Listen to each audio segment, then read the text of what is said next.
Hello everyone, welcome back to Sydney and Starlet, and if you're new here, welcome, enjoy the videos. So today, me and Sydney are going to be reading Disney's The Lion King. So let's begin. No White. That's Snow White. Simba?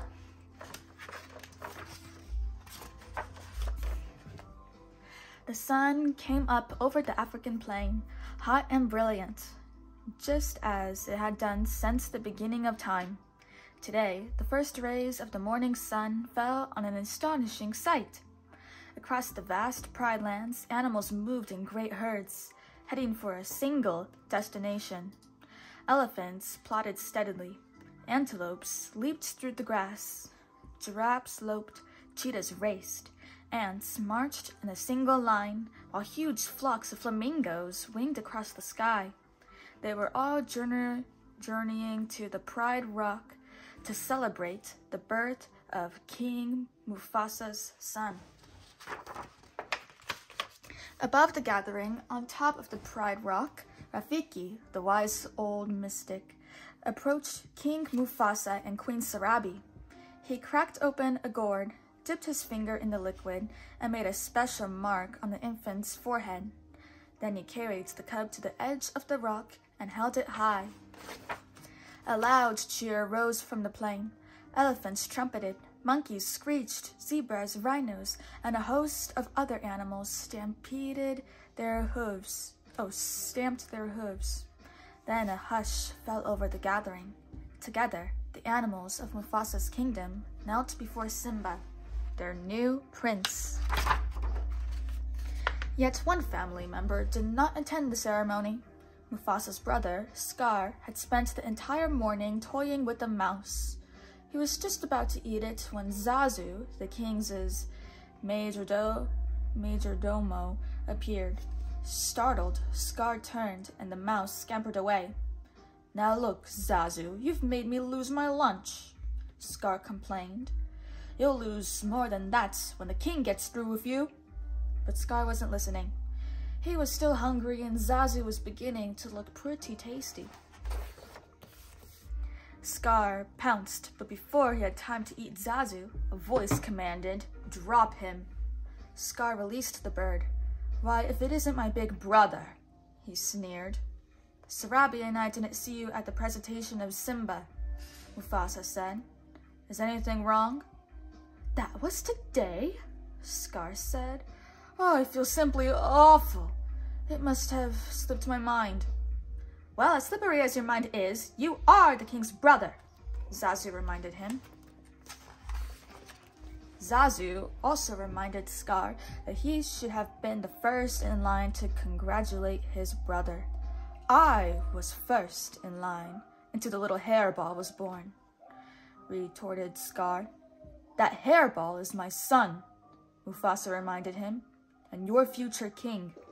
"I shall practice my curtsy," Scar said. Then he turned his back on them and walked away.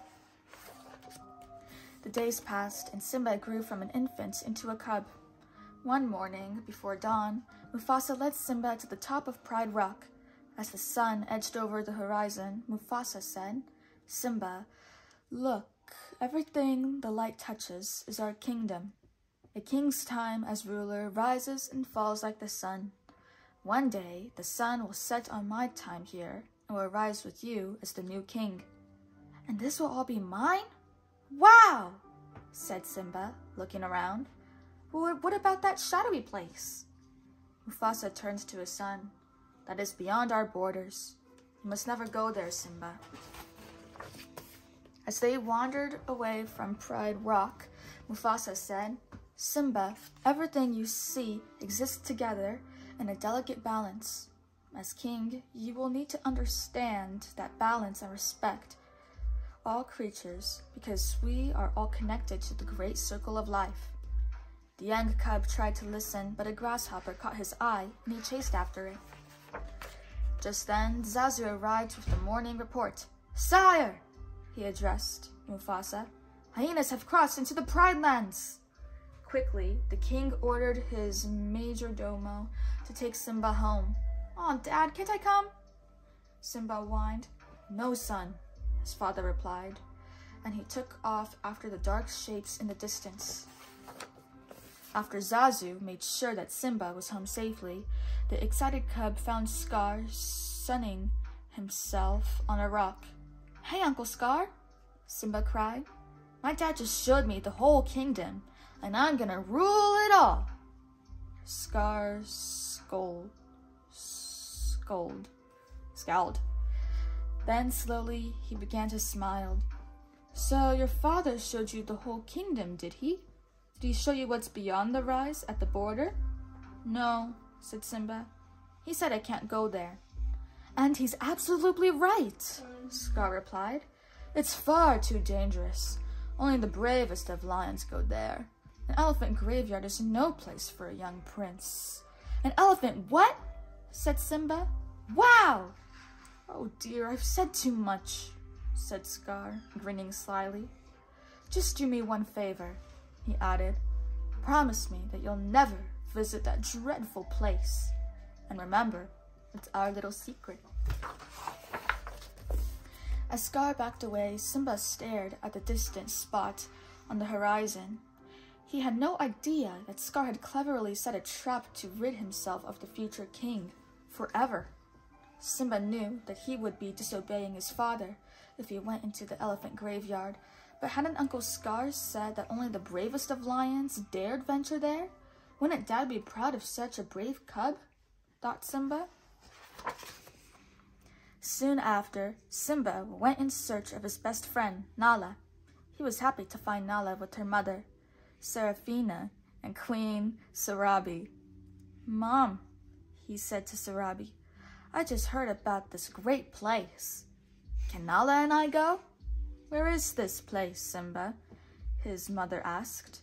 "Oh, near the waterhole," the cub fibbed. Uncle Scar had said it was a secret. "All right," said Sarabi, "as long as Zazu goes with you." "Not Zazu," thought Simba. "He'll spoil everything." As Zazu led the way, Simba whispered to Nala, "We've got to ditch him. We're not going to the waterhole. We're going to an elephant graveyard." When Zazu looked back and saw them whispering, he said, "Just look at you two. Your parents will be thrilled. One day, you two are going to be married. It's a tradition." "Marry her? Forget it," said Simba. "I can't marry her. She's my best friend. And besides, when I'm king, I'll do just as I please." Zazu shook his head. "With that attitude, you'll be a pretty pathetic king." Simba laughed at Zazu. "I can't wait to be king," the cub shouted, and he scampered away across the plains. Nala followed, and the two of them darted in and out of herds and escaped from Zazu. "It worked! We lost Zazu," said Simba, laughing. "Now we can look for the elephant graveyard." In the spirit of victory, Simba playfully leaped for Nala, but she was too quick for him and flipped him on his back. Together, they tumbled down a hill until they landed with a thud. Next to him was a huge elephant skull. "This is it. We made it," said Simba. "Wow," exclaimed Nala. "It's really creepy." "Come on," said Simba. "Let's check it out." Before they could climb into the skull, Zazu caught up with them. "We're way beyond the boundary of the Pride Lands," he said. "Right now, we are all in very real danger." "I laugh in the face of danger," said the brave lion cub. "Ha ha ha ha!" replied the elephant skull. Then out of the skull's carvia, however you say that, holes popped 3 slobbering hyenas. Well, well, well, Banzai, what have we got here?" said one hyena. "I don't know, Shenzi," answered another. "What do you think, Ed?" Ed, the third hyena, just licked his lips and laughed. Baring their fangs in wide grins, the hyenas crept toward the trespassers. They grabbed Zazu first. "Why don't you pick on somebody your own size?" Simba shouted. The hyenas dropped Zazu and raced after the cubs. When Shenzi threatened Nala, Simba wiped his claw across the hyena's nose. The hyenas raced after the cubs, who found themselves trapped inside the bones of an elephant's ribcage. Then the angry hyenas advanced towards Simba, their sharp teeth gleaming. A giant paw suddenly struck Shenzi, sending her and the other hyenas into a pile of bones. No match for the powerful Lion King, the beaten and bruised hyenas fled. "Don't you ever come near my son again," Mufasa roared at them.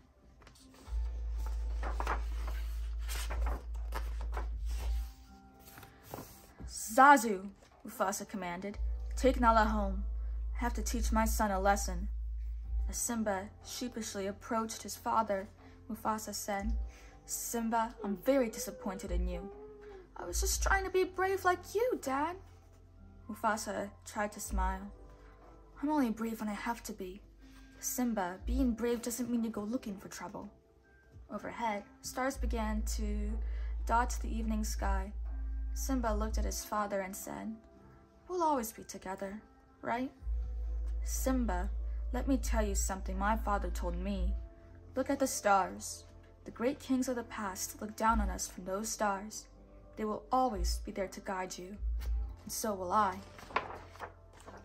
Later that evening, Scar searched out the hyenas. "Did you bring us anything to eat, Scar, old buddy?" Banzai asked.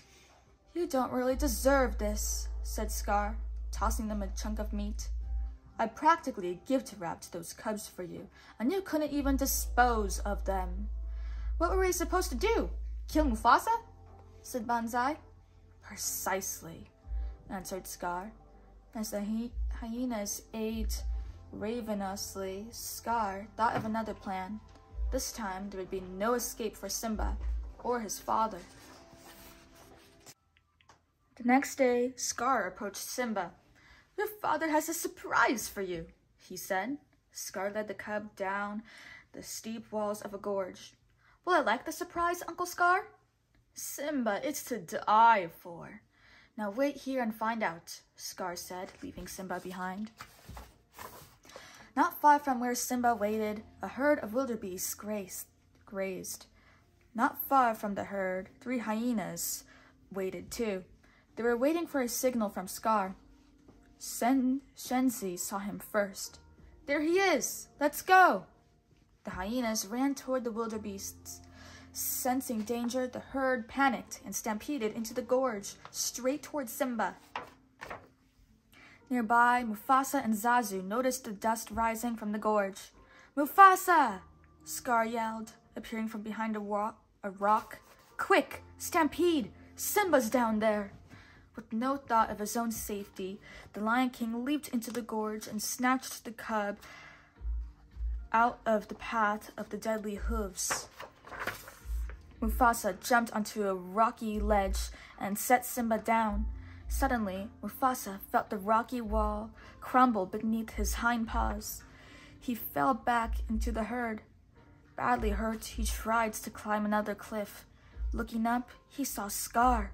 "Brother, help me," Mufasa pleaded. Scar leaned toward Mufasa and pulled him close. "Long live the king," he whispered. Then let go. Mufasa lost his grip and disappeared beneath the mass of moving animals. Unaware of what Scar had done, Simba saw his father fall. When the wildebeests were gone, the cub raced down into the dust-filled gorge. There, Simba found his father. He nuzzled the motionless body, but the great Lion King was dead. Scar appeared beside Simba. "What have you done?" he said.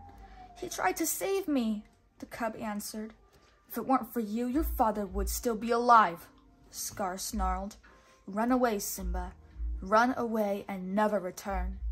Confused and heartbroken, Simba began to run. He did not see the hyenas join Scar or hear his uncle give the order to kill him. At the edge of the plateau, the hyenas caught up with Simba. There was only one way for the Lion King to escape. He leaped off the plateau into a tangle of thorns. The hyenas did not have courage to follow. They could only stand at the edge of the plateau and jeer. "If you ever come back, we'll kill you!" they shouted after him. Certain that Simba had been killed, Scar returns to the Pride Rock with the news. "Mufasa died a hero," Scar solemnly announced. "He gave his own life to save his son, but alas, both are dead." Sarabi, Nala, and the other lionesses began to mourn. Scar slowly ascended Mufasa's throne. "It is with a heavy heart that I become your new king." When Simba opened his eyes again, the burning sun and the vultures were gone. "Meerkat, you nearly died," said the warthog. "We saved you." "Leave." The meerkat called after the shaky cub. "Where you from?" "Terrible, but I don't want to talk about it." "Then you're an outcast," cried the jungle home. As Timon handed Simba some wurgly bugs to eat, the meerkat repeated, "This is the great life. No rules, no responsibilities," and the three of them were gazing at the stars. Simba said, "Someone once told me that the great kings of the past are up there, watching over us." Pumbaa and Timon laughed. "Who'd have told you a crazy thing like that?" said Timon. Simba threw himself forward and knocked the lioness aside. "What's going on here?" Simba laughed and introduced Nala to his friends. She smiled politely, but she could not stop staring at Simba. Finally, she said, "Everyone thinks you're dead." "They do?" Simba said. "Yes, Scar told us about the stampede." "What else did he tell you?" Simba and Nala strolled into the jungle. Scar let the hyenas take over the Pride Land, insisted. Nala did not understand why Simba refused to accept responsibility and help the Pride. "What's happened to you?" she asked. "You're not the Simba I remember." "You're right, I'm not," he said. "Now are you satisfied?" Before he turned to leave, Simba added angrily, "Listen, you think you can just show up and tell me how to live my life? You don't even know what I've been through." Nala called out. We were in the jungle. Someone was chanting in a singing voice. As if from nowhere, the bent figure of an old baboon appeared. Simba thought for a moment, then sighed. The old baboon said, "I know your father." The way. The old baboon led Simba to a clear, smooth pool. "Look down there," Rafiki advised. In the pool, Simba saw only his reflection. A breeze rippled the water. When the pool became still, Simba stared at the face of his father. "You see?" Rafiki said. "He lives in you." Simba heard a voice call his name, and he looked up and saw Simba remained alone, thinking. The next morning, Nala, Timon, and Pumbaa looked all over for Simba. Finally, Rafiki caught up with them. Nala exclaimed. Ahead of them, Simba moved swiftly toward the Pride Rock.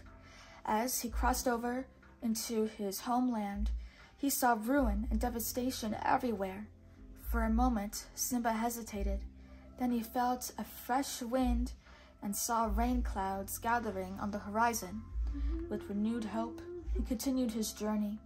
Soon Nala joined him, as did Pumbaa and Timon. As they approached Pride Rock, they saw some hyenas. Pumbaa and Timon stayed behind to divert the pack. Nala went to find the lionesses, while Simba forged on alone, in search of his mother. Meanwhile, at Pride Rock, Scar reigned without shame. "Where is your hunting party?" he shrieked at Sarabi. "There is no food," she replied. "The herds have moved on. We have only one choice. We must leave Pride Rock." "We're not going anywhere," he growled. Sarabi replied, "Then you are sentencing us to death." "Then so be it. I am the king and I make the rules." "If you were half the king Mufasa was," Sarabi began. Enraged, Scar struck her, and she fell. A tremendous roar echoed among the rocks. Scar whirled and saw a great lion before him. "Mufasa?" he said, gasping. "No, it can't be. You're dead." Weak and delirious, Scar backed away from the ghost. "What do you want?" he cried. "Why are you here? Go away. Go! Leave me alone! Although many years had passed, Sarabi still recognized her son. Simba, she said quietly, you're alive. Simba? Scar exclaimed. Then he glared at the hyenas who had failed to kill Mufasa's boy.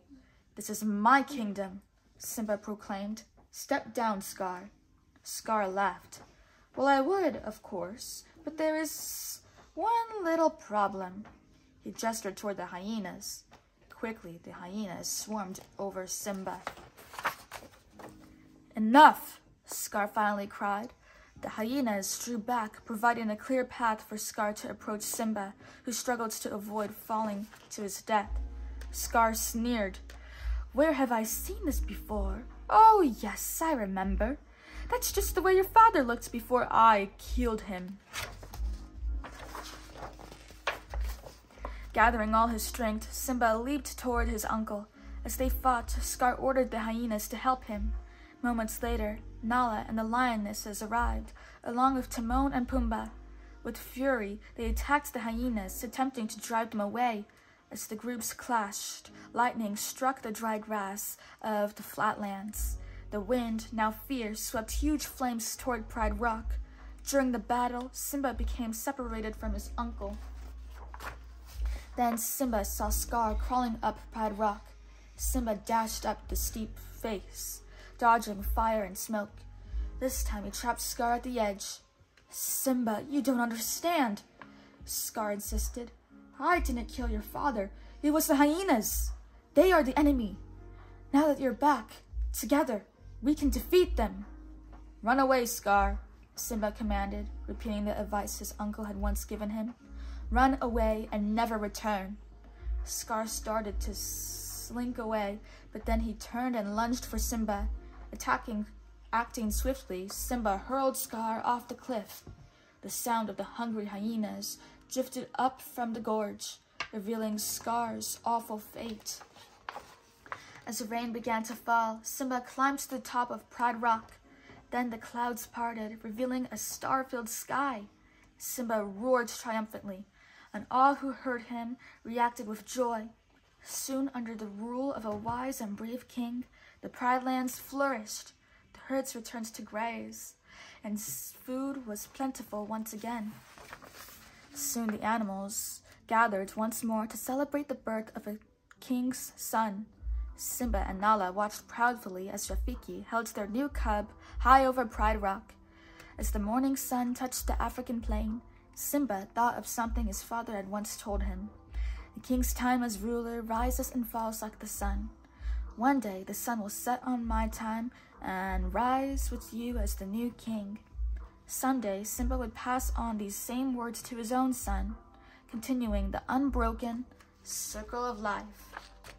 That is the end. So that is it for today, everyone. Really hope you all enjoyed it, and we'll see you all next time. Bye-bye. Bye-bye. Pick out your favorite page.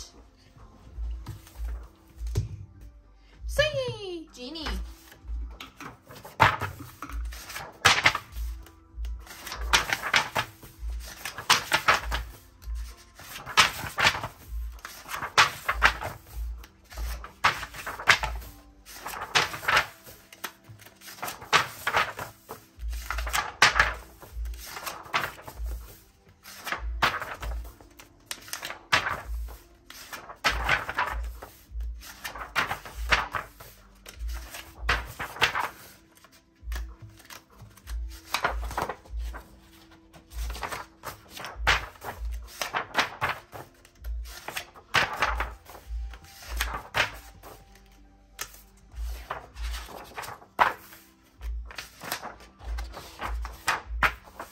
Social. Sasu. Gus. Scar. Simba. Simba. Ga. Scar. Ga. Scar. Simba. Simba. Bog. Timon. Eba. Pumbaa. What's your favorite page? Sasa. Simba.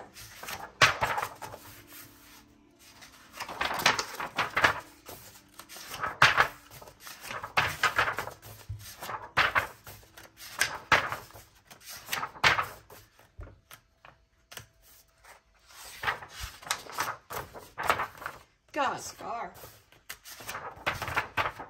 Got. Scar. Got. Scar. Got. Scars everywhere. Got. Scar.